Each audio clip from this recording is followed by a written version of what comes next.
অর্থাৎ এই বাংলার সব বিরোধী দল একই সুরে কথা বলছে। প্রত্যেক বিরোধী দলের নেতা বলছেন যে এই রাজ্যের পুলিশ তদন্ত শুধুমাত্র বিরোধী দলের বিরুদ্ধেই করতে পারেন, শাসক দলের টিকিও স্পর্শ করার ক্ষমতা এই রাজ্যের পুলিশের বা সিআইডির নেই। সুতরাং তৃণাঙ্কুর ভট্টাচার্যের বিরুদ্ধে যত গুরুতর অভিযোগই উঠুক, তিনি যতক্ষণ মুখ্যমন্ত্রীর মঞ্চে বা পুলিশ মন্ত্রীর মঞ্চে বসে আছেন, একই ফ্রেমে যতক্ষণ তাদেরকে দেখা যাচ্ছে, ততক্ষণ সিআইডি আদৌ তাকে ছুঁতে পারবে কিনা তা নিয়ে বিস্তর সংশয় এবং প্রশ্নচিহ্ন তৈরি হয়ে থাকছে। তাই তো বিশাখা? একদমই তাই। তুমি যে সংশয়ের কথা বলছো, সেই সংশয়ের সঙ্গে সঙ্গে পাল্টা প্রশ্ন তোলা হচ্ছে তৃণমূলের তরফ থেকে। কিরকম প্রশ্ন? তাদের তরফ থেকে তৃণাঙ্কুর ভট্টাচার্যের যে এই ভূমিকা বা তিনি যে অভিযুক্ত হতে পারেন এই শিক্ষাক্ষেত্রে দুর্নীতির বিষয়, সেটা নিয়েই প্রশ্ন তোলা হচ্ছে। এবং পাল্টা কোনোরকমভাবে, যেটা সবসময় আমরা দেখে থাকি, এই দুর্নীতির বিষয় যখন তৃণমূলের নেতা মন্ত্রী কোনো জনপ্রতিনিধি তাদের নাম সামনে এসেছে, বারবার বলা হয়েছে বিজেপি নিজেদের রাজনৈতিক প্রতিহিংসা চরিতার্থ করার জন্য তারা তাদের কারণে নিজেদের এজেন্ডা থেকে তারা তৃণমূলের নেতা মন্ত্রী বা কোনো জনপ্রতিনিধি তাদের নামকে সামনে রেখে তাদেরকে ফাঁসানো হচ্ছে।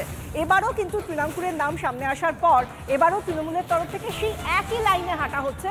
কারণ এবারেও সেই শান্তনু সেন, অর্থাৎ তৃণমূলের যিনি সাংসদ, তিনি বলছেন যে এই রাজনৈতিক প্রতিহিংসা চরিতার্থ করার জন্য তৃণাঙ্কুর ভট্টাচার্যের নাম সামনে এনেছে কে না বিজেপি। কিন্তু শান্তনুবাবু, একটা কথা বুঝতে হবে, যে চিঠিটা দিয়েছেন বিভিন্ন তথ্য সামনে রেখে, তিনি একজন সরকারি আধিকারিক, তিনি কোনো বিজেপি নেতা নেত্রী নন।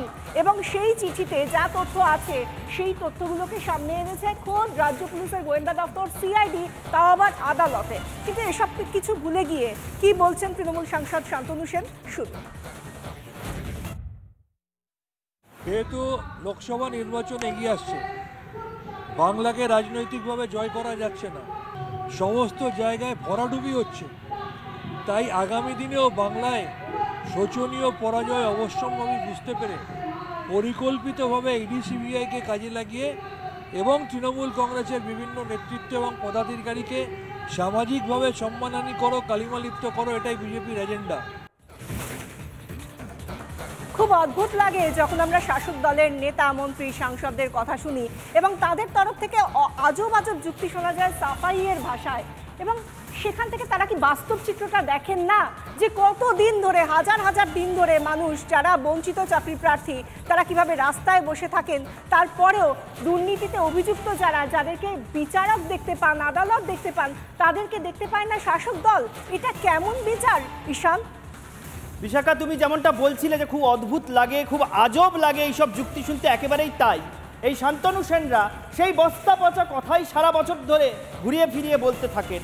মানে ভোটের আগে যদি কারোর বিরুদ্ধে পদক্ষেপ হয় তখন তারা বলেন যে নির্বাচন এগিয়ে এসছে তাই এখন পদক্ষেপ হবে, আর ভোটের পরে যদি পদক্ষেপ হয় তখন বলেন যে নির্বাচনে জিততে পারেনি তাই নির্বাচনী প্রতিহিংসা চরিতার্থ করতে কেন্দ্রীয় এজেন্সিকে পাঠিয়ে দেওয়া হচ্ছে। কিন্তু বিশাখা, আদৌ কি এই রাজ্যে কেন্দ্রীয় এজেন্সি ছাড়া অন্য কোনো এজেন্সির উপর ভরসা করা সম্ভব? পুলিশ মন্ত্রীর মঞ্চে যদি দুর্নীতিতে অভিযুক্ত সমহিমায় বসে থাকতে পারেন এবং পুলিশ সিআইডি আদালতের নির্দেশ থাকা সত্ত্বেও যদি কোথাও কিছু দেখতে না পায়, তাহলে কেন্দ্রীয় এজেন্সি ছাড়া আর কার উপর ভরসা করা সম্ভব?